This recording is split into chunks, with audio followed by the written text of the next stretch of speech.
नमस्कार, मेरा नाम विनीत सिंह भैया है। मैं मेरठ से बात कर रहा हूँ। एक मेरठ में बहुत बड़ा स्कैम चल रहा है जो फाइनेंस के थ्रू है और ये हज़ारों करोड़ रुपए का फाइनेंस है जो फ्रॉड है। और फ्रॉड छोटा मोटा नहीं है, मैं इसका आज का सबूत है मेरे पास। एक ही इनफील्ड की शोरूम है मेरठ के रिठानी के अंदर। उसमें गाड़ी जो फाइनेंस होती है ना, उस पर गाड़ी पे 6-7 हज़ार रुपये का ये एक्स्ट्रा अमाउंट लेते, हिडन चार्जेस। हमने जब इसका मालूमात करी, पेपर लेने चाहे तो हमें 3 महीने में पेपर मिले।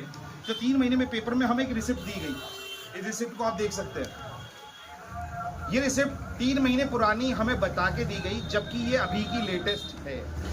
जब हमने उन्हें बताया इस पर सीरियल नंबर नहीं है, जीएसटी नंबर नहीं है, कुछ भी नहीं है, तो उन्होंने हमें इसके बारे में जानकारी देने से मना कर दिया। फिर जब हमने इसकी जांच करी तो हमने 3 डॉक्यूमेंट और लिए जिसमें डेटों में फर्क था, तारीखों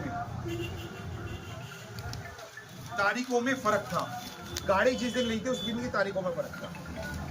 हमने इसकी पूरी जब डिटेल छानी तो हमारे पास अगले दिन फोन आता है शोरूम के मैनेजर का, चौधरी है, और फाइनेंस के लड़के का, कि आप हमारे से 2000 रुपये ले जाइए, आपके 2000 रुपये निकल रहे हैं। 3 महीने बाद कह रहे हैं 2000 रुपये ले जाइए। और अभी हमें फ्रॉड का पता चल रहा है कि फाइनेंस के अंदर भी 4000 रुपये और है। इन्होंने हमें बताया नहीं, एक्सेसरीज के नाम पर भी हमसे 6000 रुपये की एक्सेसरीज ले ली, 2500 का हेलमेट भी दिया। उसके पैसे लिख रखे हैं, हमें बताते तो हम लेते नहीं, वो चीज़ अलग है। इसके बाद 6000 रुपये खा रखे, 2000 रुपये हमें दे के गए हैं, फर्जी वाले थे। और अभी भी हम कह रहे हैं हमारे 4000 रुपये निकल रहे हैं, तो हमें बता नहीं रहे, ना दे रहे हैं डिटेल।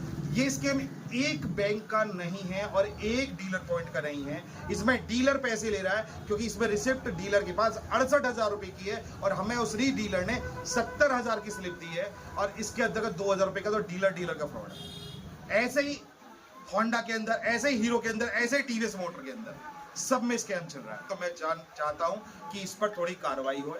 डीएम साहब भी इस पर गौर दे।